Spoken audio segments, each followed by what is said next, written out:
Jennifer, wali wetwa mbadde njagala okumanya oba n'omulabi yanditaze okumanya.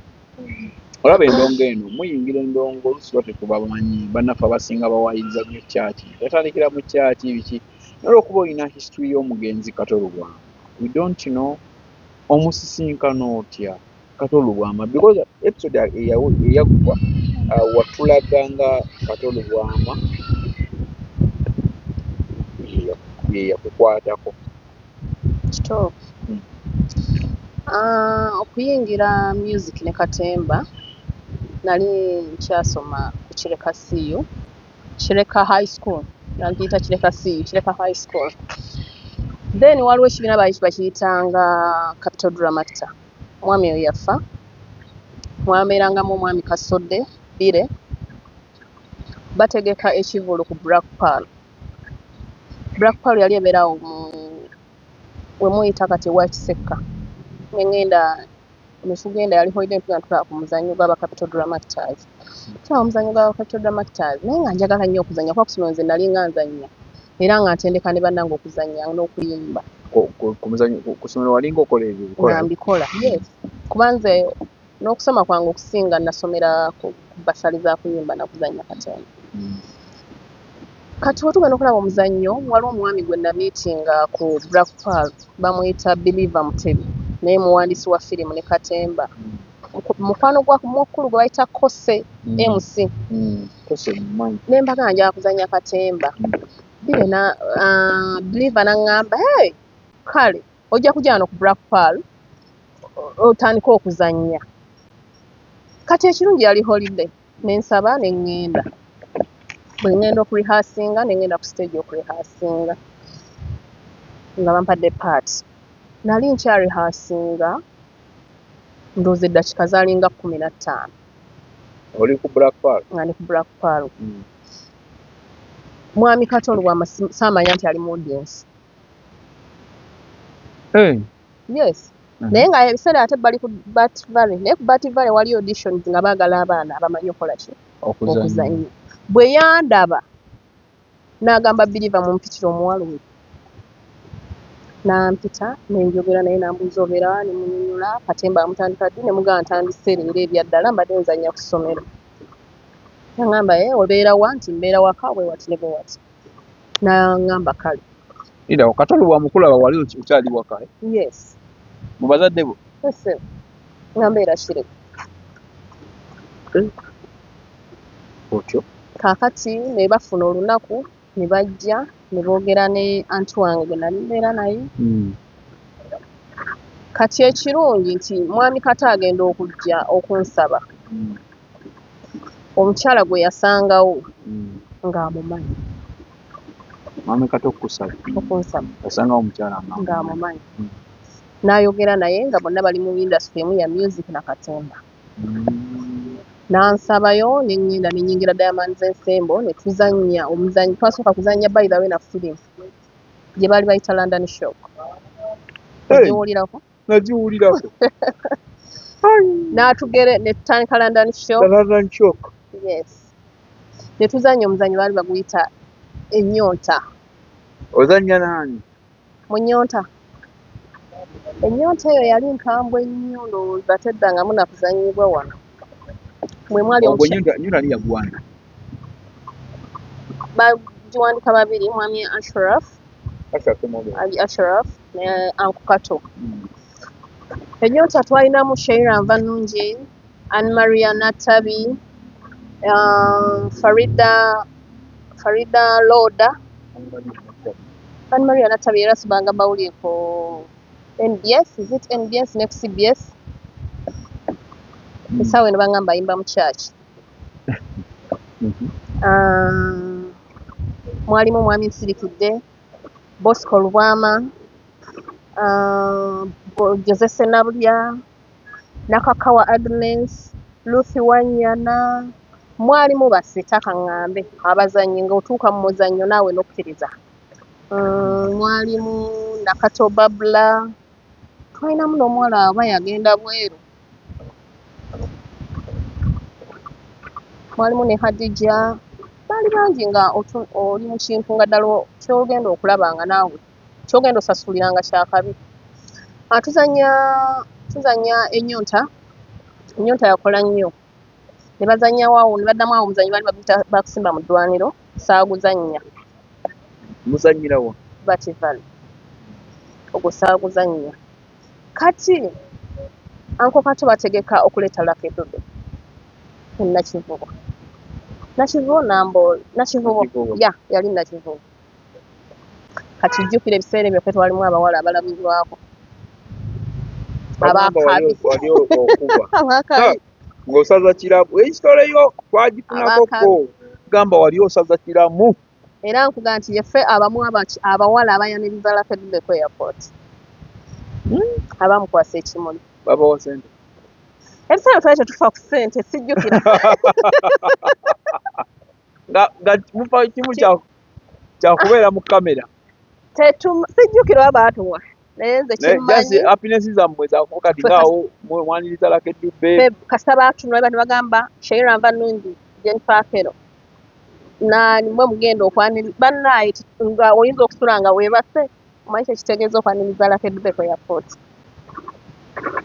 bagamba mbu abayimbi abo abatera okwaniriza abawala abatera okwaniriza abo abayimbi ng'omuyimbi gwasiimye agenda naye nze simanyi tewalina gwe yasiimako simanyi nze ekyange kyali kyakulako ku Lucky Dube live nakwatako mu ngalo ne mumukwasa ekimuli ne kiggwa.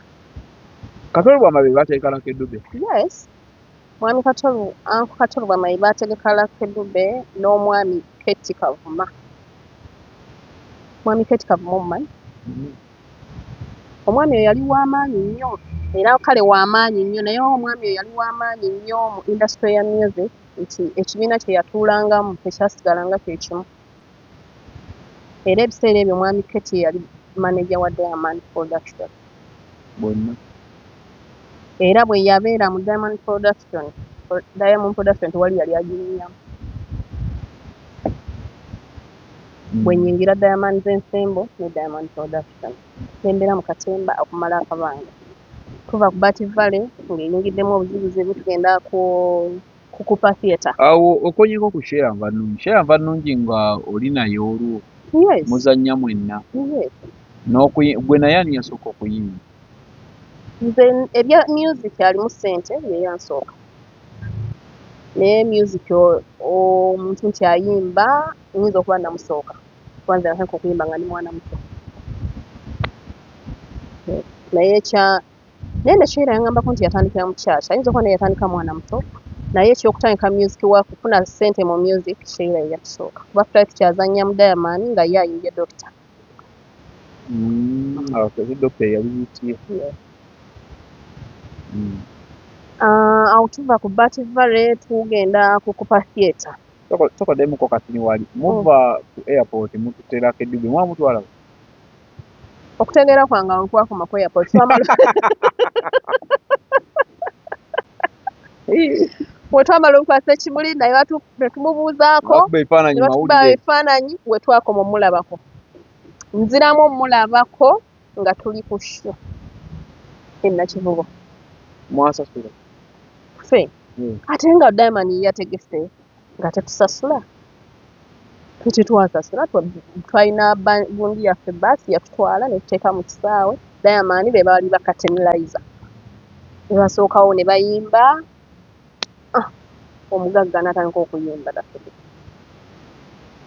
kitalo nnyo kitalo ddala bonna betoogerako bagenzi kibi nnyo kitalo otyo si kirungi nnyo kumunyumya ku mugenzi naye si kyejjusa birungi musajja Katolo bw'amanyi yakujja gw'omanyiyo bala tebamanyi bakuloba bulabi nga omugenzi ate yakukwatako bangi nnyo no bayakwatako abatasobodde mwenyumirizaamu naye nze mwenyumirizaamu. Mwami Kato tudda kukupa theatre atugamba tugenda zimba theatre yaffe era eno theatre yaffe tufulumya omuzannyo baguyita olubabu. Abasinga baalaba olubabu okumanya baalaba olubabu ensi yonna yalaba olubabu. Olubabu lwafuluma 2006 oba nabiyiddawo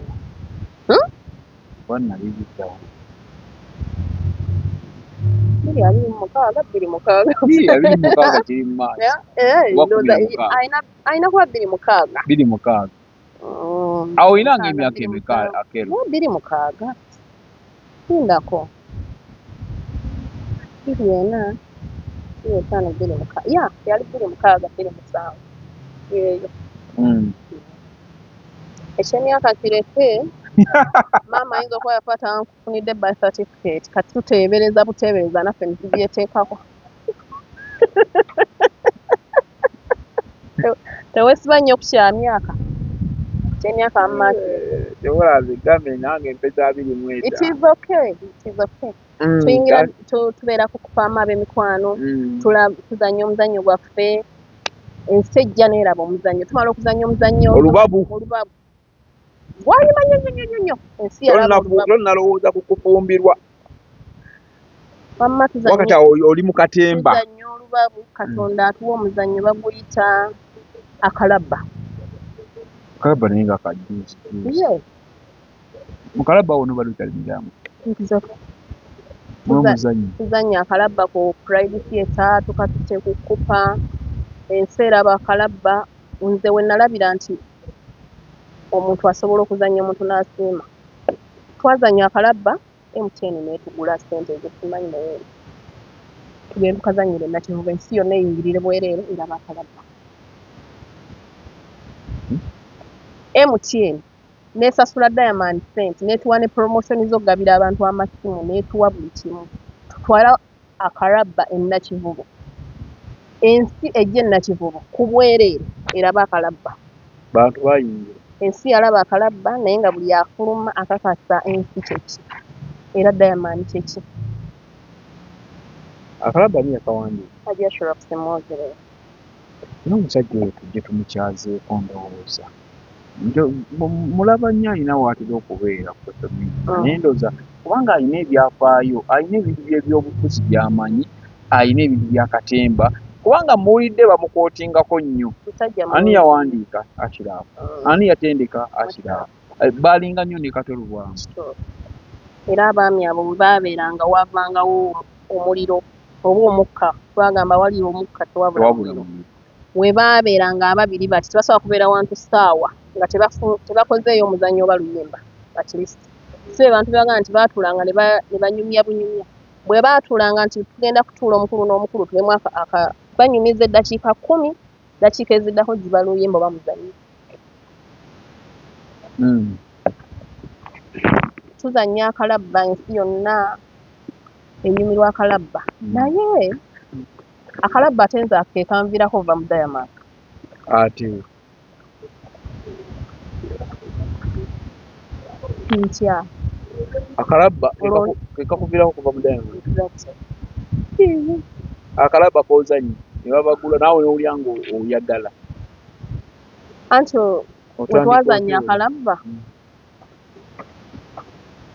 twali tulina okazaayo ku Kupa Theatre nga tumaze okazannya Nakivubo Kupa Complex Kupa Complex kati omwana alonda lisiti y'abamemba payment list yenfaakera agenda kufuna emiliyoni ya ssente omumbe Janvanungi agenda kufuna miliyoni 2 okubawa ssente nga basinziira ku ki omuzannyo gwali gusasuddwa anti nga gusasuddwa lwaki baba tebabawa kyenkanyi lwaki basigama nti ono wa ssente bwe zitemu wa ssente bwe awo baba basinziira ku ki ne mu music era tewali enkanya na munne ssente tekiriyo tonga nti kamiliyoni yenkanya ne saha era tonga nti sa Mathias yenkanya ne papa message buli omu alina price era alina ne bwe yayingira katemba tetwayingira nga twagala kwolesa kitone kyaffe waliwo eyayingira nga ekitone tazze kwolesa kitone wabula azze kkola tomubuulira otyo omwana alonda lisiti nga ssente ziri ku lupapula size zaaweereddwa omuzannyi wa katemba aleeta olupapula alutulaga nsasadde we yava kitegedde bulungi ani twala mpola Akelo nti anti tumala okuzannya omuzannyo ekiro olupapula lugwa kwa oba gwenga nti treasure waffe oba wekibeera asasula atuwa ssente omwana alulonda ajja we tutudde atubuuza bakuwadde ssente ani alulonda abaana abo be baali bakola mu kuzimba stage ze twazanyirangako lwagwa ku kashiya bwe lumugwako si kashiya azikwata n'aziwa ayina ozituwa ayina ozibawa ye agenda mu ofiisi n'azijjayo kashiya n'azimuwa n'ajja n'azituwa omujjukira toleeta mwogere ndeka amma mumumanyi yali atusasula munnange omwana yita olupapula gajeni bakuwadde ssente mmeka nze bampadde emitwalo bwegiti zino zebakuwadde zogere nti kwaliko kakadde naye gwe nga bakuwadde asatu anti gwe kati manya awalinga akakadde yakolanga awo ne twakyusa ssente nti oleeta akakadde tukuwa emitwalo 7 nti awaali akakadde manya wafunanga 10 abakola bubi nga bakikoze ku omu si ku omu mwenna agenza wawandiseeko emitwalo 4 gwe ojja kufuna emeka ena okitegeera abaana ne bagamba nti kisoboka ensasa agenda evaawo mwenna abamu be yali atiisa amaaso bafuna ssente zaabwe mu butuufu bwakyo naye ffe baali batatiisa maaso abajja okutambuza ekitone kyaffe okuzannya kye twagala tetwakafiiramu kati mukomplaininga waani twakomplaininga wa mukulu kato nawa mukulu ajatura ebiseera ebyo nga tete tukyasobola batuukako complaining waliwo akaseera we baatuukanga amaanyi mangi nga n'okubafuna obufunyi okwogera nabo tosobola okujjako nga mugenda kulihasinga nabo ng'olina paati naye just genda kukamera n'omubuuzaako n'olinda time ye ey'okuzannya oba tofunye paati yakuzannya naye nga tolina budde bwogera naye nga bali bize kaakati awo we natandikira n'okugenda mu studio nali ntandise ogenda mu studio twalira kukupa engeri kasiwukira gye yali kukupa fields yali kumpi awo mwami Kasodde n'ampandika oluyimba lwa Prince naye nga n'ennyimba oluyimba lwa Prince Kasodde bbire kati wenala ekintu ekyo nakiva nenkomawo ku bbaati vale bbaati manya kukupa batuga tugenda kuddamu okuzannya omuzannyo mbagamba siriiwo tebampa paati bwe batampa paati kwekalakasa kutandisa awo twekalakasiza munda bagaba paati saaliwo naye tandisa okuyimbamu awo waliwo ebivulu bya Simba bitandise okutambula Simba ne beat kito luwombo waliwo luwombo ne Simba ntandise otambula n'abantu abo mu bisaawe ngenda nnyira bwe nnyimba abantu batandika munnange bazannya omuzannyo saaliwo kati Anne Maria gwe baali bawadde paati yange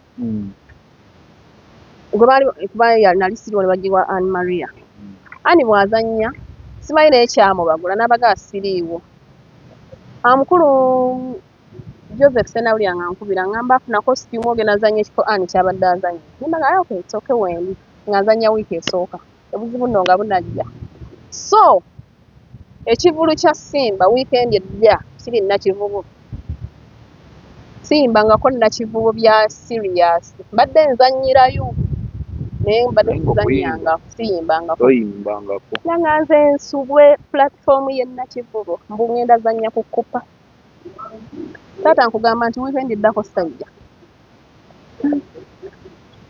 ekyali tekigenda okuba ekyokugubwa mu kufa anti ye ankoto n'agamba ekyo ekirugwala wenkikwatirako nkisa ani agamba ankugatu kimanyi kye nakijja bakuwadde paati togenze oyimbye naye jjukira bwe baali batandika omuzannyo ogwo tebampaamu paati Ani amala bayiwa bampita nga Teo ffe bakunyonyola bunnyonnyozi ogenda zanya kino ogenda zanya kino n'ogattawo ebyaffe byalinga birungi nti omuntu baamanya ng'oyo asobola ono tasobola. Munnange nzannya wiiki eyasooka ey'okubiri bankubira abasimba oyimba ssaawa 5 bakwaddeyo kasente wadde ebibiri oyimba ssaawa n'okulonda obulonzi mu audition ogenda oyimba ennakivubo wali nti ngakyali nga omuyimbi kirala my dear. Hey, Mwami Ndawusi, how are you? Ndawusi wangalidde mu kintu kino ne baakero nabo bwe bakwatako mwe musajja wange Ndawusi mwami mulungi nnyo. Munnange bwe nakeera bwe baŋŋamba nga ŋŋenda ntandika ate kunoonya akagoye kanaayimba nakivubo nfunye akagoye ebyakatolu bwamu obivuddeko nfunye akagoye kange nze nakivubo bakuba essimu omwana akuba essimu oluyimba lw'eggwanga lutandise oliwa nakivubo oluyimba lw'eggwanga lutandise konze nzija gwe baliwa olwombaze nti bwe nnyimba ku ssaawa 5 twatanga nguzanya ssaawa 8 zinagenda wera musanvu nja bba nvuddeyo 6 wali kukupa ntambuza bigere nfuluma mu nakivubo ne nnyingira kukupa my dear nayimba ndowooza 9 waliwo okyawo ng'omuyimbi ali wali muyitirivu olina bojjukirako abaaliwaawo twalinamu benzijukirako erinnya sirijjukira naye omuwala yayimba tambula ndabe tambula ndabe oba yekwe bwe nasiima ya oyo Sophie Gombe yaliwo naye bo tebaalimu ffe be balondamu naye nga baaliwo baali bayimbi nga bossi beffe bagenda okulondamu nga bamaanyi nga si wamaanyi nnyo naye nga bo be bayimbi bamanyi nti bano ba upcoming banaasookawo bali be baddawo kati baali abalala bajje abakulu Sebatta n'abalala munnange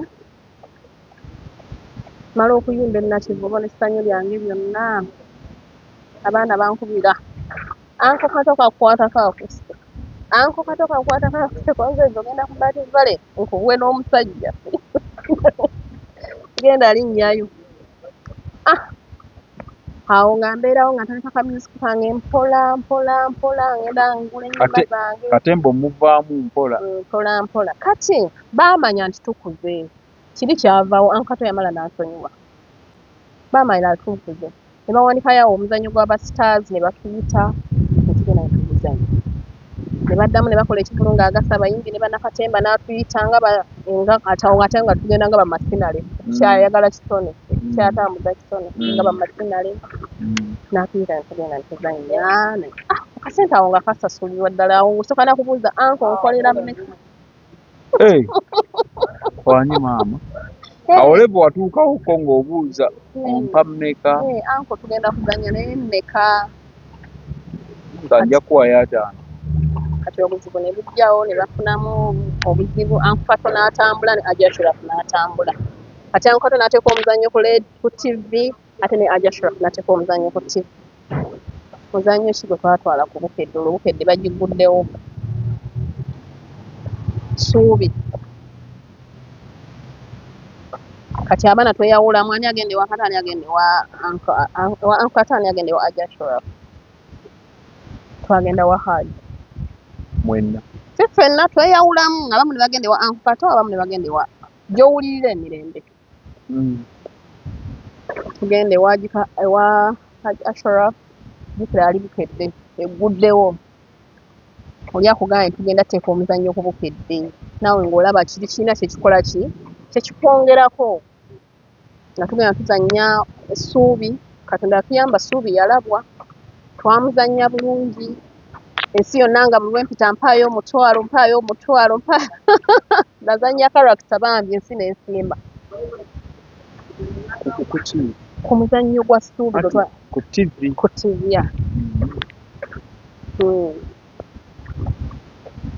etuzannya akabanga naye era ng'ebya ssente omanyi bwe bitabula twatuka ekiseera nga tulaba nti bukedde etuwa kasente ate ng'oluusi tetukafuna.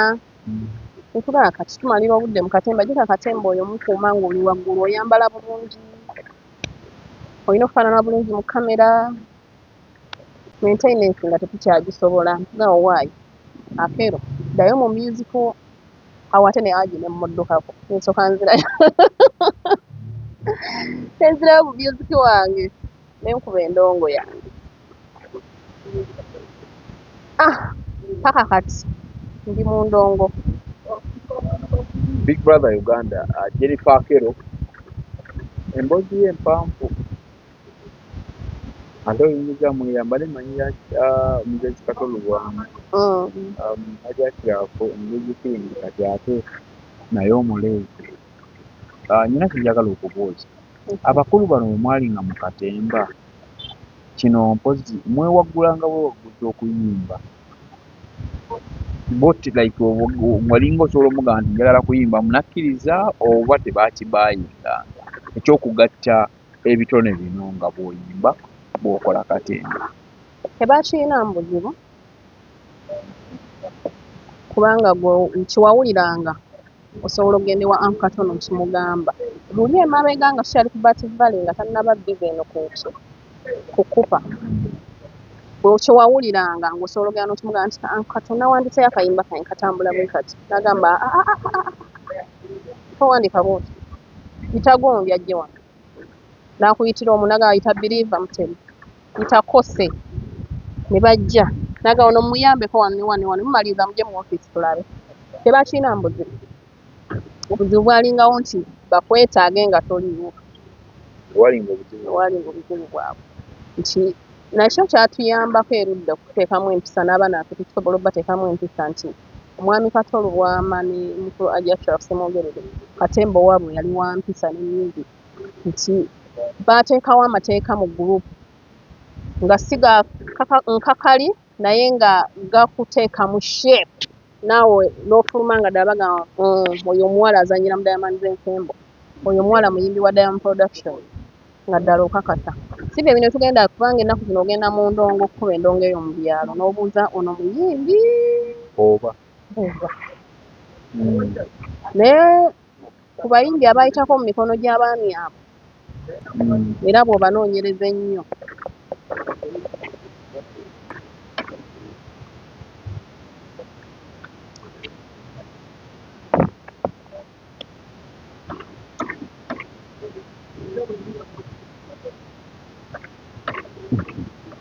obadde okyanyomera bayimbi okyayogera bayimbi abayita mikono gya Katolubwamu abayimbi abaava mu mikono gy'abakulu Agi ne Uncle Kato weebali ate b'amaanyi. Mwe muli Papa Musa Kisemakula. Misa kiyafubutuka eyo ye yazanyako katemba era n'ennaku zino amuzanyi wewegendereza nalaba ali ku gundi okwo kati foundation ya mukulu Kato.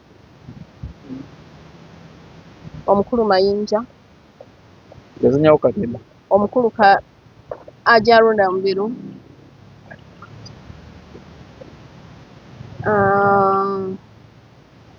Kinene atonye Kinene wa mwana wa Katonyi Kinene Mama Kinene, yes, egyo mikono gya Uncle Kato.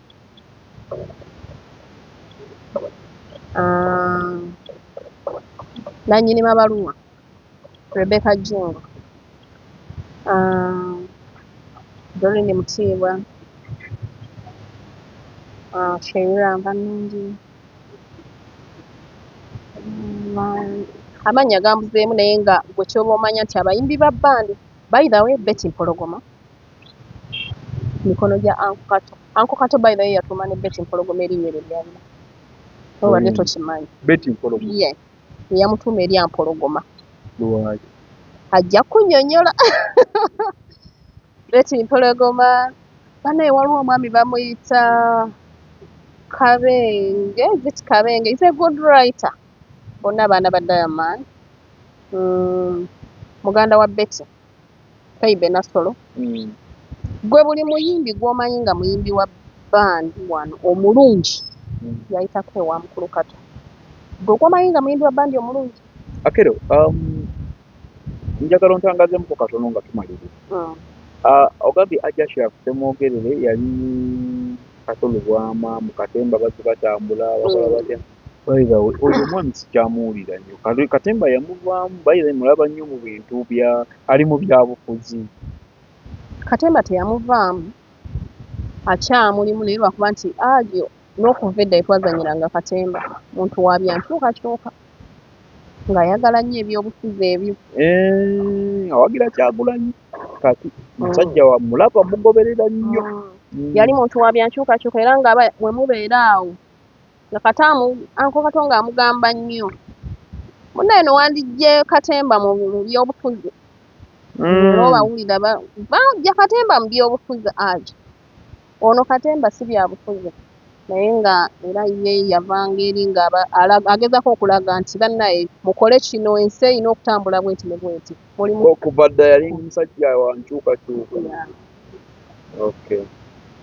naye nga gyali ali bulungi twawula kuba nti kitalo nnyo jjajjaffe yafudde jjajja maama azaala maama wa Kiraafu kitalo ddala inna lillahi wa inna ilaihi raaji'uun olwaleero tugenda wa Hajja Kiraafu kusabira jjajja nze abeera ssenga wange kuba neddira mbogo nze ndi maama wa Hajja Kiraafu tugenda bannaye Bunnakatemba mwenna n'abayimbi abalina ku nnamba ya Hajja Kiraafu mukubireko oba munoonye ali mu kiyongobero kya jjajja oba ekya maama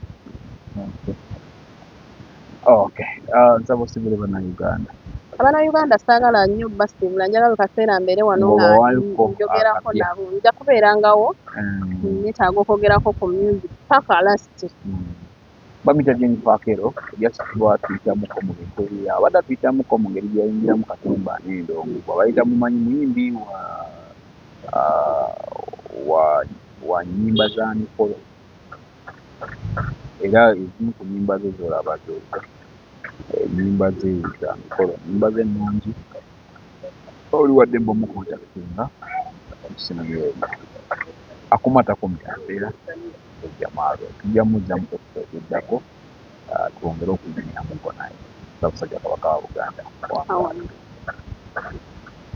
tukwaniriza ku Mugisha Nandi Tours and Travel. Oyagala kusoma, kulambulako oba kutambula na mwagalwawo, tukukolera ku students visa mu nsinga Canada, America, German, Netherlands n'endala nyingi. Ate gwe visa yalema, Mugisha Nandi Tours and Travel ky'ekyokuddamu kyo. Tulina obumanyirivu mu by'okukola ku visa n'osobola okutambula. Tukuwa n'amagezi ga wandyagadde okukolera e Bulaaya. Mugisha Nandi Tours and Travel ekuyamba okkulungamya okufuna obutuuze, tulambuza saako n'okufunira ebifo eby'omulembe aw'okusula n'okukyakalira mu Uganda. Tusange ku Kalungu Building okuliraana City Square, Kampala Road, Level 4, Room 1.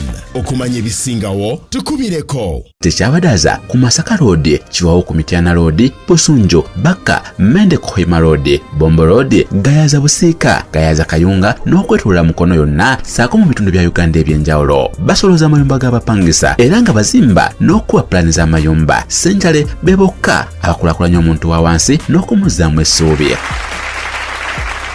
Weewala abafere leka nkwanjuli Ham Connect UG ye kampani egenda okufunira omulimu ebweru w'eggwanga. Tulina emirimu egy'abawala n'abalenzi mu mawanga nga Iraq, Saudi Arabia, Iran, Bahrain, Qatar n'amawanga amalala mangi. Wano ku Ham Connect UG tutunda n'okugula emmotoka ssaako ne airport taxi. Gwe omwana ow'obuwala olina passport oba tolina, jangu ku ofiisi zaffe. Ham Connect UG emirimu gy'abalenzi nagyo tugirina nga ba security guards, ba cleaner, ba housekeeper. Gwe ayagala okumanya ebisingawo tusange ku FB Tower Building ewa Bakule room number C03 oba tukubire ku namba z'essimu zino noti 757936 ne noti 75515593. Ffe aba Ham Connect UG tutuukiriza ekirooto kyo.